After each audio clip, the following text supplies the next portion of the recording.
Hello students, welcome back to my channel chemistry with SP Sharma. Students, पिछले video में हमने पढ़ा था स्पेस लैटिस क्या होता है, यूनिट सेल क्या होता है। आज हम पढ़ेंगे 7 crystal system and 14 Bravais lattices. Students, इसके अंदर पेपर में एक आध क्वेश्चन आता ही आता है। कभी कभी हमें क्रिस्टल सिस्टम दिया जाता है और एज लेंथ और एक्सल एंगल्स पूछे जाते हैं, और कभी कभी एज लेंथ और एक्सल एंगल्स दिए जाते हैं और हमें क्रिस्टल सिस्टम के बारे में पूछा जाता है। तो बच्चों, याद रखना थोड़ा सा टफ है। इसके लिए मैं आपको एक ट्रिक देने जा रहा हूं। उस ट्रिक को अगर आप फॉलो करेंगे तो आप इसको 2 मिनट में ही लर्न कर सकते हैं। वो ट्रिक क्या है? आपने क्रिस्टल सिस्टम के लिए एक वर्ड याद रखना है। वो वर्ड क्या है? सीटी और एचएमटी। सीटी और एचएमटी क्या है? सीटी और HMT. C for cubic, T for tetragonal, O for orthorhombic, R for rhombohedral, H for hexagonal, M for monoclinic and T for triclinic। तो देखा आपने एक वर्ड याद रखा। वो वर्ड क्या था? सीटी और एचएमटी। तो सीटी और एचएमटी से क्रिस्टल सिस्टम के जो नाम थे वो आपको याद होंगे, राइट? अब आती बात एज लेंथ की। एज लेंथ में क्या है? क्यूबिक जो होता है वो सबसे स्टेबल सिस्टम है, और ट्राइक्लिनिक जो है वो सबसे अनस्टेबल सिस्टम है। इसलिए क्यूबिक के अंदर सभी एजेस इक्वल्स होते हैं और ट्राइक्लिनिक के अंदर सभी अनइक्वल होते हैं आपस में, राइट? पहला पॉइंट क्लियर है? क्यूबिक सबसे स्टेबल है, मोस्ट स्टेबल है, इसलिए सब A is equal to B is equal to c होगा। और ट्राइक्लिनिक अनस्टेबल है, इसलिए A not equal to B not equal to c होगा, राइट? फिर आपने क्या करना है? उसके बाद पहले एक नॉट इक्वल कर देना सी वाला, फिर दोनों नॉट इक्वल कर देने हैं आपने बीच में, राइट? पहले सी को नॉट इक्वल दिया, फिर इन दोनों को क्या कर दिया? नॉट इक्वल कर दिया। फिर ये तीनों को रिपीट कर देना। कैसे वाला? A is equal to B is equal to C, A is equal to B not equal to C, A not equal to B not equal to C, right? आज बात क्लियर? अब आते हैं एक्सियल एंगल्स पे। Cubic most stable है और triclinic क्या है? अनस्टेबल है। इसलिए आपने पहले तीन में क्या करना है? पहले alpha is equal to beta is equal to gamma is equal to 90। तो इसमें ट्राइक्लिनिक में alpha not equal to beta not equal to gamma not equal to 90। ये पहला मतलब तीनों में डाल देना आपने। Alpha is equal to beta is equal to gamma is equal to 90, alpha is equal to beta is equal to gamma is equal to 90। ठीक। अब है रोम्बोहेड्रल। रोम्बोहेड्रल में तीनों एंगल इक्वल्स होते हैं। कौन कौन से? Alpha is equal to beta is equal to gamma, but not equal to 90। ये तीनों इक्वल रखने हैं, लेकिन नॉट इक्वल टू करना है 90 करना, राइट? हेक्सागोनल में आपको पता है एंगल 120 होता है। ईच एंगल क्या होता है? 120। तो इसलिए इसका गामा एंगल 120 करना है और अल्फा बीटा 90 करने हैं। Alpha is equal to beta is equal to 90 degree. अब हमारे पास एक बच गया, वो है मोनोक्लिनिक। मोनोक्लिनिक में क्या करना है आपने? अल्फा गामा को 90 कर लेना है, beta not equal to 90, right? उसके बाद आती बात किसकी? पॉसिबल वेरिएशन कि कौन सा सिस्टम के अंदर प्रिमिटिव यूनिट सेल बनता है, बॉडी सेंटर बनता है, फेस सेंटर बनता है और एज सेंटर बनता है। बच्चों, प्रिमिटिव तो सभी के अंदर बनता है, पहली बात सबको टिक करेंगे हम। फिर उसके बाद फॉर्मूला याद रखना आपने, 324m2 3 मीन क्यूबिक के अंदर 3, पहले 3, 1 2 एंड 3। 2 मीन टेट्रागोनल के अंदर 2, 1 एंड 2। 4 मीन ऑर्थोरहोम्बिक के अंदर 4, 1 2 3 एंड 4। M2 मीन मोनोक्लिनिक के अंदर 2, एक पहले वाला और एक लास्ट वाला एंड सेंटर्ड वाला, राइट। इस तरीके से हमारे पास 14 ब्रेविस लैटिसेस हो गए। 1 2 3 4 5 6 7 8 9 10 11 12 13 एंड 14 ब्रेविस लैटिसेस। अब देखिए ध्यान से, इसके लिए जो ट्रिक है वो क्या है, क्रिस्टल लैटिस सिस्टम के लिए हमने एक वर्ड याद रखना, वो है CT और HMT। CT और HMT, राइट। एच लेंथ के लिए मैंने क्या बताया, क्यूबिक सिस्टम सबसे स्टेबल होता है, इसलिए A = B = C। Triclinic most unstable होता है, 8 not equal to B not equal to C, right. दूसरे के अंदर हमें क्या करना है, इसको नॉट इक्वल कर लेना है। तीसरे के अंदर दोनों को क्या करना है, नॉट इक्वल कर लेना है। फिर चौथे, पांचवें, छठवें में इनको ही रिपीट करना है। ये आ गया, ये आ गया और ये राइट। एक्सियल एंगल्स क्या करने हैं, क्यूबिक मोस्ट स्टेबल है और ट्राइक्लिनिक क्या है, लीस्ट स्टेबल है। इसमें सभी एंगल्स इक्वल हैं, अल्फा = बीटा = गामा = 90। इसमें alpha not equal to beta not equal to gamma not equal to 90, right. इसमें पहले 3 केस सेम होते हैं, वो सेम केस लिख दिए, राइट। रोम्बोहेड्रल के अंदर अल्फा बीटा गामा इक्वल होते हैं, वो 90 के इक्वल नहीं होते हैं, राइट। हेक्सागोनल में एक एंगल आपको होता है 120 होता है, इसलिए गामा 120 करना है, अल्फा बीटा 90। अब बच गया हमारे पास एक केस, वो है मोनोक्लिनिक। मोनोक्लिनिक के अंदर अल्फा गामा को 90 करना है, बीटा नॉट इक्वल टू 90। ये भी क्लियर हो गया। पॉसिबल वेरिएशंस वो मैंने बताया आपको, परमिटिव यूनिट सेल सबके अंदर होते हैं, तो सबको टिक कर देना है। बॉडी सेंटर या फेस सेंटर एंड सेंटर किसमें होते हैं, उसके लिए फॉर्मूला है 324 M2। 324 का मतलब 3 का मतलब पहले के अंदर 3, 1 2 3, दूसरे के अंदर 2, तीसरे के अंदर 4, और M2 मींस मोनोक्लिनिक के अंदर 2 हैं, एक फर्स्ट वाला है, एक लास्ट वाला, end centred, primitive end centre. इस तरीके से जब इनको काउंट करेंगे 14 ब्रेविस लैटिसेस बनेंगे, right. Now next question is calculation of number of particles per unit cell in cubic crystal system. हमने बताना है कि एक यूनिट सेल के अंदर कितने पार्टिकल्स होते हैं, इसमें क्यूबिक क्रिस्टल सिस्टम के अंदर। सबसे पहला क्यूबिक क्रिस्टल सिस्टम है a simple cubic unit cell, यानी कि प्रिमिटिव क्यूबिक यूनिट सेल। भाई एक क्यूब के अंदर कितने कॉर्नर्स हैं, 1 2 3 4 5 6 7 एंड 8।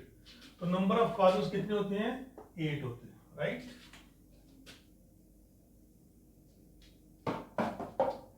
अब ध्यान दीजिए, ये देखिए ध्यान से, ये यूनिट सेल है, ये सभी क्या है, यूनिट सेल है। और ये यूनिट सेल के कॉर्नर्स पर जो पार्टिकल्स है, each particle at the corner shared by, ये जो यूनिट सेल के कॉर्नर में जो पार्टिकल है वो कितने यूनिट सेल से शेयर कर रहा है, 1 2 3 4 और 4 इसके ऊपर आएंगे, 8 से करेगा, शेयर्ड बाय 8, ठीक है।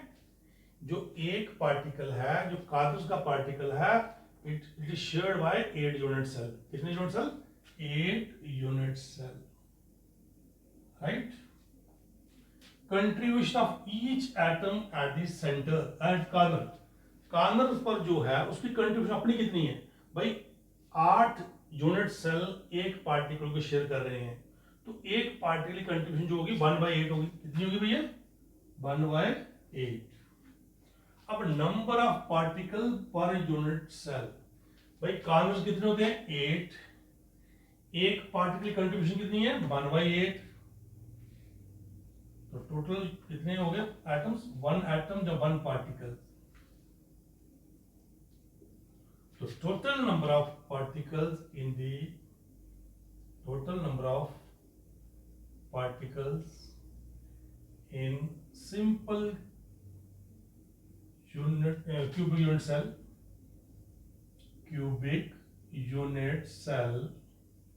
is equal to 1 particle। दोबारा समझिए एक बार भाई, किसी क्यूब के कॉर्नर्स कितने होते हैं बेटा 8 होते हैं।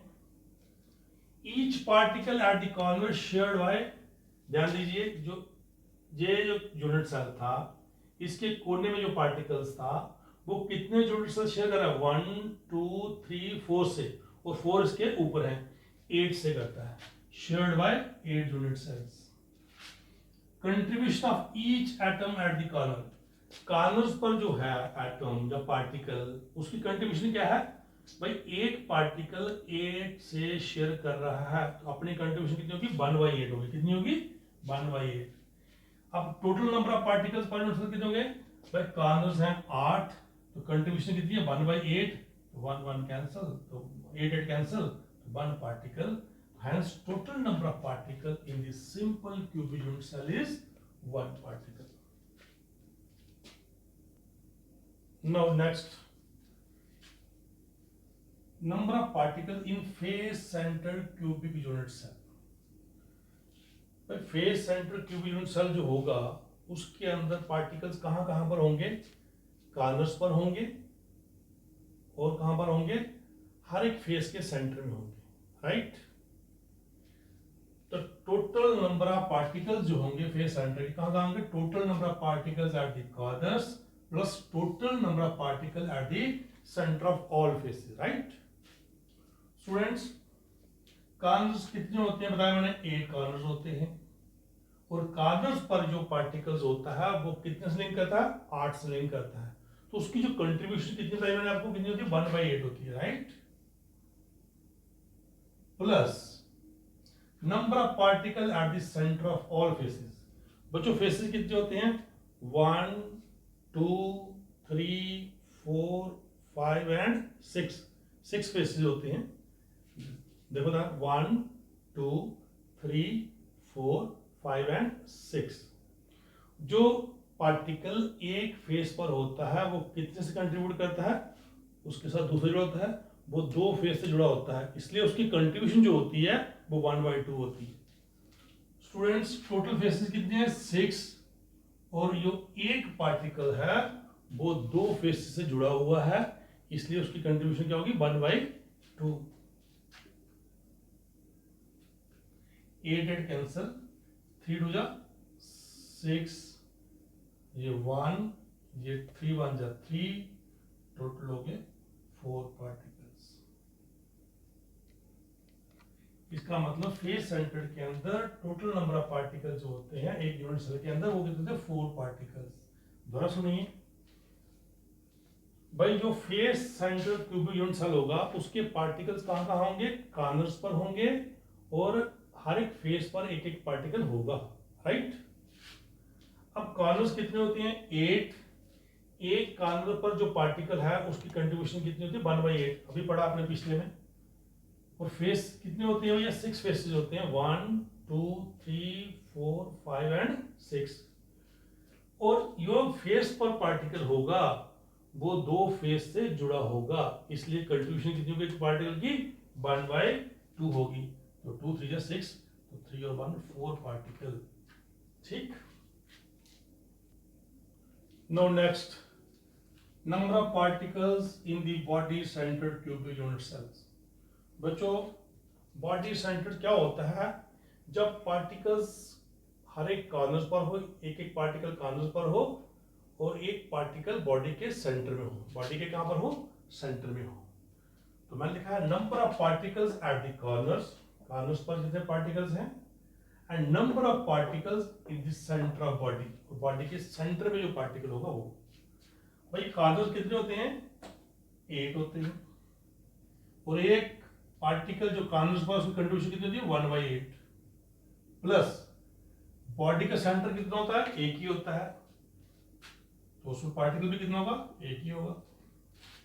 तो टोटल नंबर ऑफ पार्टिकल जो बनेंगे वो ये होगा 1 + 1 × 1 1, 2 particle per unit cell, right. Body centre के अंदर जो पार्टिकल्स होते हैं कहाँ कहाँ होते हैं, कॉर्नर्स पर होते हैं, और बॉडी के एक पार्टिकल बॉडी के सेंटर में होता है। तो कॉर्नर्स बच्चों कितने हैं, 8। एक पार्टिकल की जो कंट्रीब्यूशन है वो कितनी है, 1/8। और बॉडी के सेंटर में कितने पार्टिकल हैं, 1। तो बॉडी का सेंटर कितना है, 1, तो 1 × 1, तो उसको जब प्लस किया तो 2 पार्टिकल पर यूनिट सेल आ गए, राइट। स्टूडेंट्स जो भी हमने पढ़ा उसके बेस पे हम कुछ न्यूमेरिकल्स लेने जा रहे हैं। पहला न्यूमेरिकल है, ए compound formed by 2 elements A and B crystallizes in cubic arrangement in which A atoms are at the center of the cube, are at the corners of the cube, and B atoms are at the face centers, right। तो हमने उसका formula बताना है। तो A atoms बच्चों कहां पर है, A atoms are at the corners, A atoms present at the corner, कहां पर है, present at the corners, right। therefore number of A atoms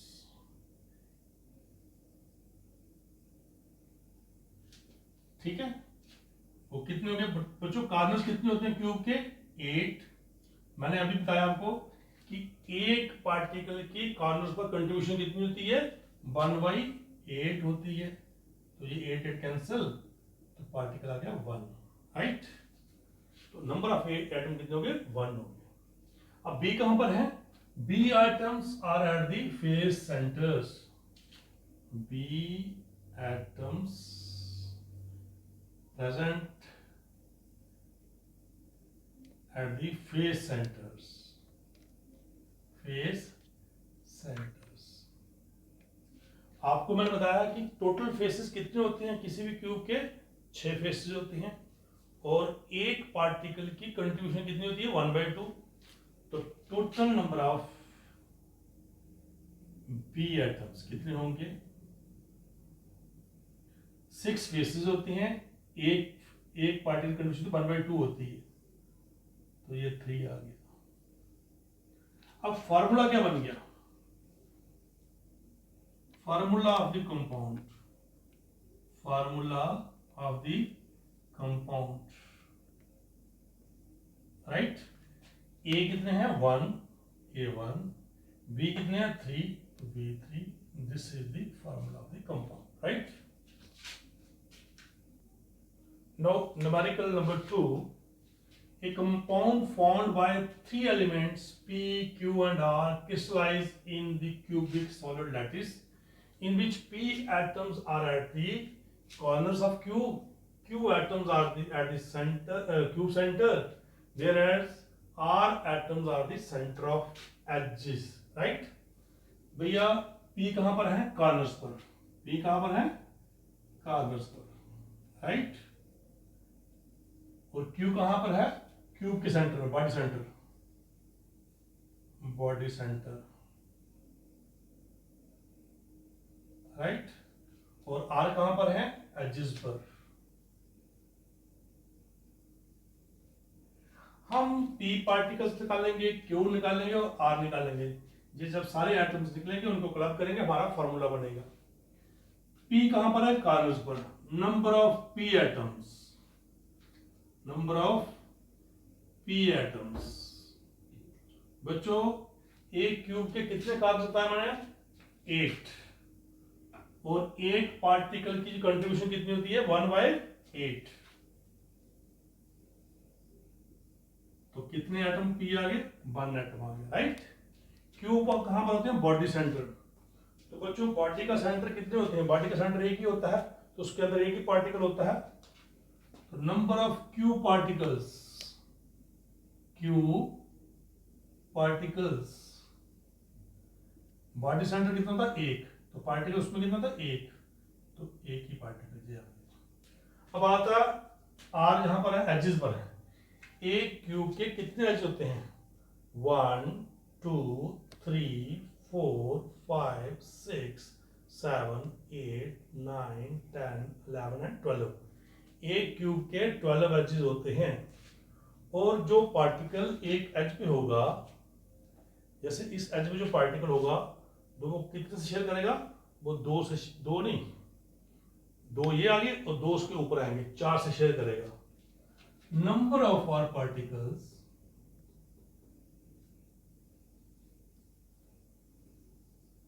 are particle कहां पर है? एजेस पर है। एजेस कितने हैं? 12।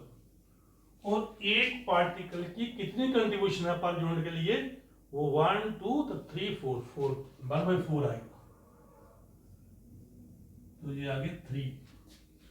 अब फॉर्मूला ऑफ द कंपाउंड क्या बन गया? फॉर्मूला क्या बन गया?